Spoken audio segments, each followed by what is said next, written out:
Man, I have missed this room. I've missed streaming. I'm so excited to be back. I just got home from CES last night, and while I was there, one of the things I got to do was go into NVIDIA's special little booth that they had off-site and check out a lot of their new tech, a lot of their experimental tech. I got to see their new 360 hertz monitor.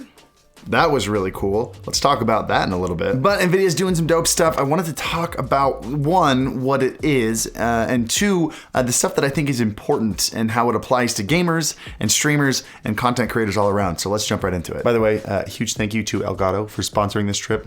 Really appreciate you guys. So the first thing that caught my eye in the room was a video editing software in the corner. It was NVIDIA showing off how their RTX cards implement its AI and deep learning with its tensor cores on the GPUs to help content creators create, let me just tell you and show you. I've got footage. There was a couple different examples, but the main one was the footage of a guy moving his head around the screen. They shot it in 30 frames per second and then they dropped it down to 20% speed, really dropping it down to 6 frames per second. So what would happen is, because it's still playing in 30 FPS, you'd see a frame of the person's face and then 4 duplicate frames because it wasn't shot in high frame rates. So in order to slow it down that slow, you have to duplicate the frames. If you've ever shot a video and you've shot something in 30 frames, you try to slow it down, you know this is what happens. Well, using those tensor cores, it's actually able to analyze the footage, figure out what this frame and this frame is and what should be between each frame, and it actually fills it in with synthetic frames, I guess. I mean, they're real frames. It's basically building new frames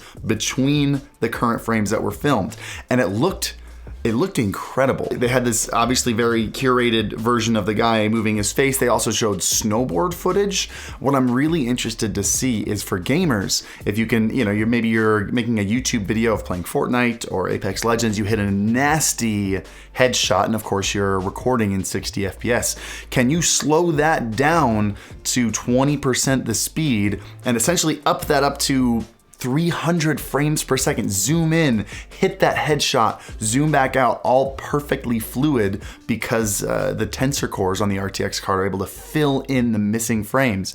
That would be really cool. As soon as they release that, that's gonna be the first thing I try. Next up, we got a demo of some pretty future tech that they're working on. Again, using AI, their tensor cores, it's something called DLSS, or Deep Learning Super Sampling. I did ask the guy at NVIDIA to explain how it works, and essentially all he could do is explain how AI works. So essentially the game is learning what the frames look like, what a light is supposed to look like, what a person's supposed to look like, and it's able to fill in textures and features and basically boost the quality of the image using AI and what it thinks it's supposed to look like. So essentially the most noticeable effects are fine details, especially in high areas of contrast, really coming out much smoother and much more realistic. But the most important thing, it turns out another byproduct of this is, each game that was using this software got about a 30 to 40% FPS boost, like just in real time. Now, the downside of this is something that game developers have to implement into the games themselves, and it does take some serious work. So it's only available on like 10 games right now. And I asked them, how long is it gonna be until a developer can just flip a switch and DLSS is activated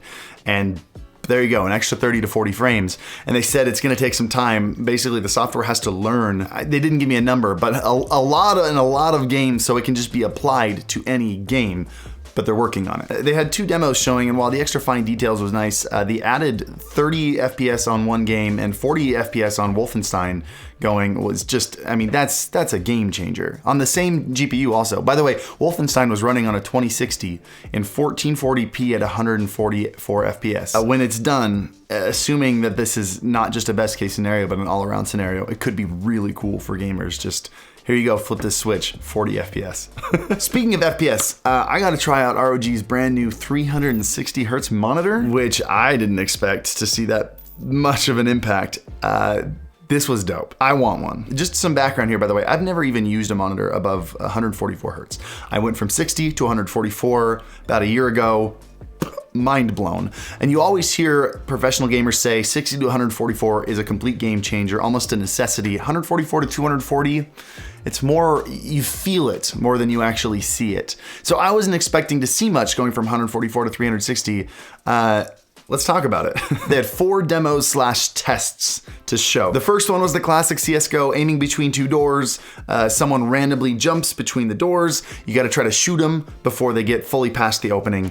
I did it in 60 FPS. I hit 2 out of 10, moved on to 360. I missed the first one, then hit all 9 of the rest. Pretty sure if I'd been given another shot, would have hit all 10. So I'm gonna call it a perfect score.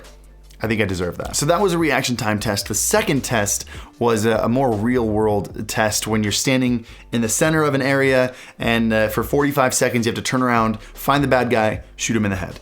How many guys can you kill in 45 seconds? Again, 60 FPS, I hit 16 guys. Moving on to 360 FPS, I got 24 kills. Got myself on the leaderboard. Number 2 on the leaderboard, actually. Second highest score of anyone who tried that test. Anyone in the world who tried that test, so take what you want with that. Third test was a comprehension test, and this was interesting because it was comparing the 240 hertz to the 360, something you wouldn't expect to see a huge difference in, and at first glance you didn't. It was demoing an RTX. It was demoing an RTS game, top down, and the screen was scrolling from right to left pretty rapidly, and they looked pretty much the same until you started looking at the text, the names of the characters. And on the left side, on 240 hertz, you could see a pretty heavy motion blur versus the screen to the right, just from rapid movement when you're trying to comprehend fine details. On the left side, I could read probably 1 name from the time it went from the right side of the screen to the left side. On the 360 hertz monitor, I could probably pick out 3. We got footage of this. I'll show it to you here. The NVIDIA employee cycling through 60, 144, 240, and 360 hertz. I'm hoping that the camera picked it up. I did shoot it in 120 FPS, but there's always a chance that the shutter speed of the camera is going to end up causing just as much motion blur. So hopefully you can notice the difference between the two. I can say from being there though, it was pretty drastic. I don't know how applicable this is to the majority of gamers, how many times you are scrolling around quickly and having to read names while you're scrolling, but it just definitely was interesting to see that there is a noticeable difference in certain situations between 240 and 360. I found that fascinating. All around, super cool products, super cool demos from NVIDIA. It's exciting to see what they're doing with GPU tech. Most important takeaway, it turns out I'm second in the world at CSGO. Happy streaming. My man, enjoy your... Why do you do that? Because you left the heat off. I did. I'm sorry. You were so quiet.